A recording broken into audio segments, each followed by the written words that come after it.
সেদিন চলে গেছিলাম এসপিএফ সিনেমা হলে নরসিংহ অবতার মুভিটা দেখতে। এটা আমার কাছে জীবনের সবচেয়ে দামি সময় ছিল, কারণ এটা মুভি কম ভগবান দর্শনের মতো ছিল। পুরোটা দেখে নিজেকে ধরে রাখা অনেক কষ্টের। আমাদের মানে সনাতনীদের কাছে এটা গুরুত্বপূর্ণ বিষয়। এটা সম্পূর্ণ নেওয়া হয়েছে ভাগবত গীতা থেকে। আমরা সবাই তো কম বেশি জানি ভগবান বিষ্ণুর 10টি অবতারের কথা, কিন্তু এখানে 2টি অবতার সম্পূর্ণভাবে তুলে ধরা হয়েছে।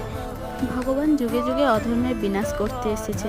ভক্ত প্রহ্লাদের মতো ভক্তিতে ভগবান আসতে বাধ্যই হয়েছিলেন। আমাদের সৌভাগ্য যে এরকম মুভি আমরা দেখার সুযোগ পেয়েছি।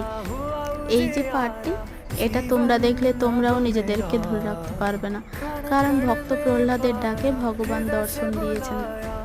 ভক্ত প্রহ্লাদ ভগবানের উপর তার পুরো বিশ্বাস ও আস্থা রেখেছে। একটাই নাম জগতের সব কষ্টের উপায়। ওম নমো ভগবতে বাসুদেবায় নমঃ। ওম নমো বিষ্ণু।